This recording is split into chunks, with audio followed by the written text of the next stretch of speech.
This story I think kind of goes to prove that sometimes, not all the times, but sometimes it's a pretty good idea to get to know someone at least a little bit before you get naked with them.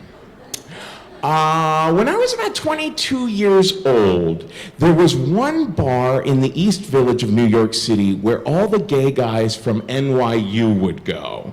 And at that age, I was so new to being gay and kind of like socializing in that realm that I was terrified, basically. I was filled with social anxiety and low self-esteem. I hated the whole, trying to pick people up thing. So I was standing in this bar talking to a friend and I said, I would love to have sex with someone tonight, but I don't want to have to start a conversation. And he said, oh, well, you're in luck. Because there's this new place that opened up just across the street. What you do is you go over there, and there's this kind of dark alleyway in the shadows.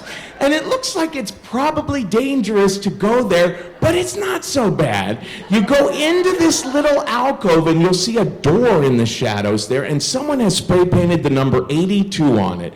Looks like an abandoned building, but if you push that door open, it opens up.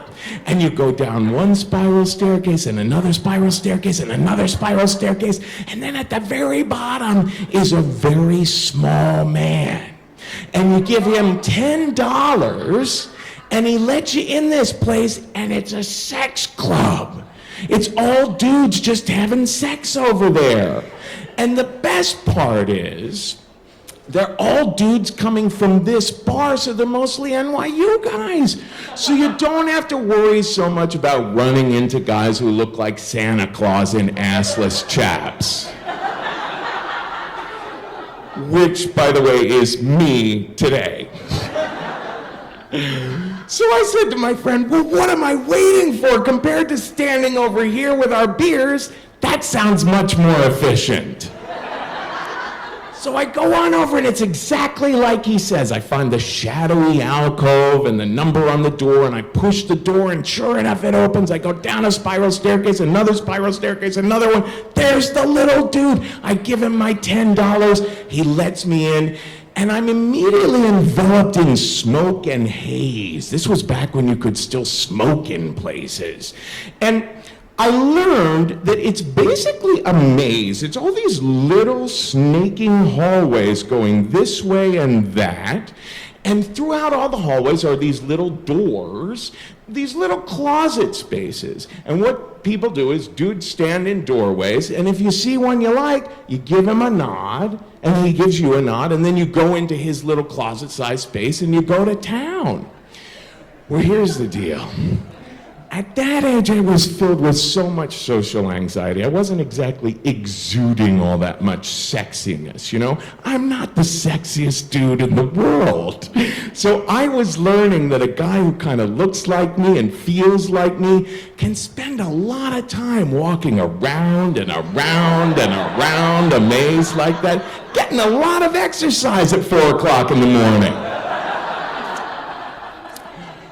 But I was in film school at the time. I was at NYU studying cinema studies, and the week before, we had been shown this movie called Seven Samurai by Akira Kurosawa, and our teacher told us, this is one of the 10 greatest films ever made. There is so much to get out of this viewing experience.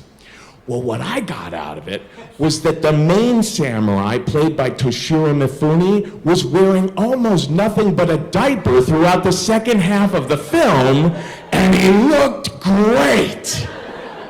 So I had Toshiro Mifune on my mind all week long, just thinking, oh my God, samurai, samurai, samurai.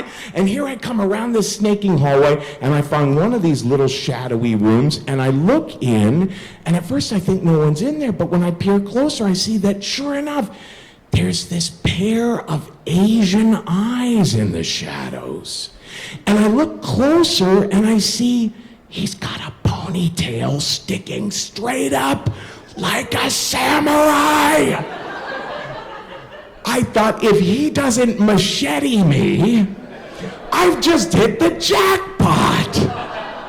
So I jumped on in his room, and I'm about to close the door when all of a sudden I think to myself, wait a minute, Kevin. You've never done this before. You don't know the protocol. You don't know the etiquette. What's the safest thing you could possibly say in this situation right now? And I blurted out to him, why don't we just go back to my place? And to my chagrin, he agreed immediately. And we went up one spiral staircase and another spiral staircase and another one until we're up into the lamplight, and I saw, oh no, this was no samurai. He was kind of a ratty looking dude. He had a big nose and he was kind of shriveled up and he did a lot of sniffing. He reminded me of Templeton, the starving rat in Charlotte's Web, as voiced by Paul Lynde. But I'm from Ohio. I'm not used to being disagreeable, so I'm thinking, oh my God, what excuse could I possibly have? Like, oh, I'm so sorry. I forgot I have an appointment at the nighttime dentist.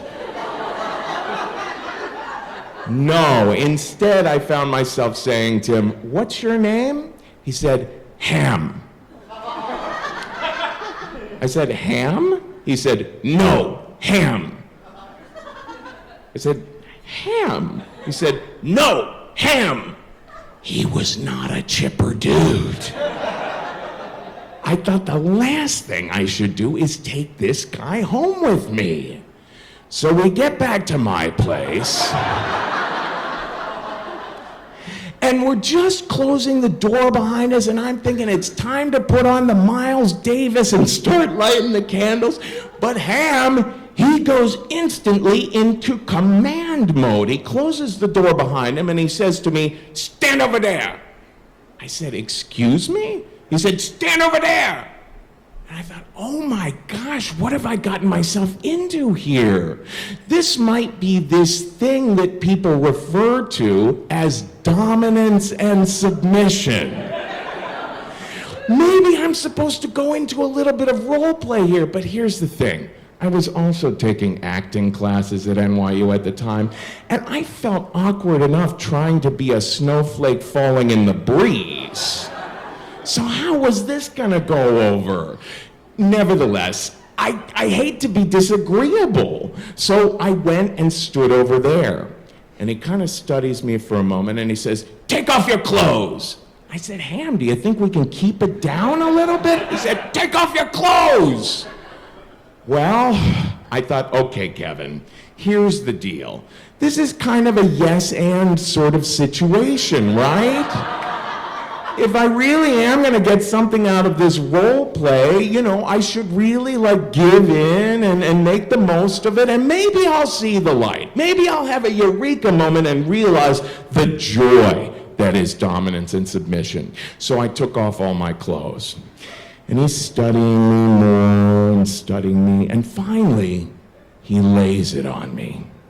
He says, put the shoes on your balls. I said, pardon me? He said, tie the shoes to your balls. He was really frustrated. Like he was thinking, how'd this guy get this far in life without learning how to tie his shoes to his balls? Well, he had to show me what he meant. He wanted me to take the laces of my Converses and tie them together like you might if you were gonna, lob them up over a telephone wire. And then take this contraption like a propeller and wrap it around my balls so that they'd end up kind of hanging at my shins. Well, at this point, I was so curious as to where this could go next that I did what he said. I'm standing there and I'm thinking, oh my gosh, here's the deal. I wear size 11, and I'm also wearing the heaviest arch supports that money can buy in those shoes because, Converse, they are not good for your feet. But I'm now learning they're also rather rough on the balls. I'm standing there all bow-legged and feeling totally pinched, and I thought, oh my gosh, Ham, I hope the next part of the scene happens as soon as possible because I want this part to be over. Well, here's what happened. He whips down his pants. He's still standing on the opposite side of the room by the door. He hasn't moved. And he just starts whacking off like a little madman. He gets all red in the face and he's whacking off so fast, it's just like speed whacking. I'm like, oh my gosh, this should be over soon because he is the world's fastest masturbator. And I'm just standing on the opposite side of the room and I've got nothing to do. I started to think, oh no, he really must be on something because this masturbating is just going on and on and on. So finally, I decided to start to engage him. I said, hey, Ham, do you think we might move up to the bedroom and all? And he said, what's your problem? You look great.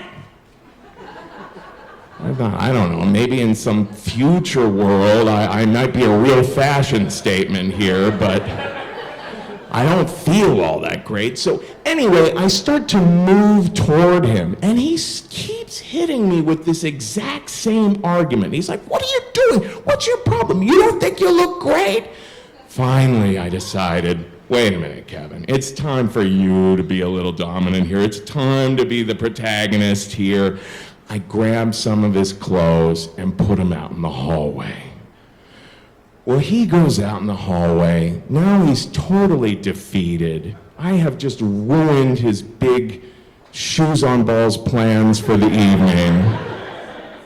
And he sits down and he starts putting himself back together, and like a politician on election day, he wants to get his point across just one last time. He says, you know, you don't think you got a problem? You look great. And I said, well, thanks so much, Ham, but I guess it just wasn't working for me. So I saw him to the door. But you know, earlier that day, I had found a full-length mirror on the sidewalk on Ludlow Street, which is how I got all of my furniture in those days. And I had put it on the opposite side of the room and forgot it was there. So as I'm turning around from closing the door, for the first time, I see myself completely nude, except for my shoes, on my balls. And I thought, you know, Ham might have been completely psychotic, but he had one thing right. I look pretty great. Now there's a coda to this story. It was the first story I told, and the thing with Risk is, the deal is that we encourage people to try things that are outside of their comfort zones, right? And then have the courage to come back and share about it. So what started to happen is that fans of the show would start daring me to go out on adventures. And one day, this guy named Jefferson tells a story at a Risk show about a time that he was at an erotic biting workshop. And I said, Jefferson, where does one attend an erotic biting workshop? And he said, Kevin, I'm going to this kink camp in a few weeks. You should come. This is just a couple years ago. I said, nah, I know I've told crazy sex stories on the show, but I don't know anything about that dominance and submission stuff. He said, Kevin, take a risk. So I went to the camp. And in the course of a weekend, my life was changed. I became a total kinkster, and I went back to that camp the next year. And sure enough, one night I'm in the dungeon, and there's this big burly dude who's got me tied to a cross and blindfolded. And I don't know exactly how well I trust this man or not.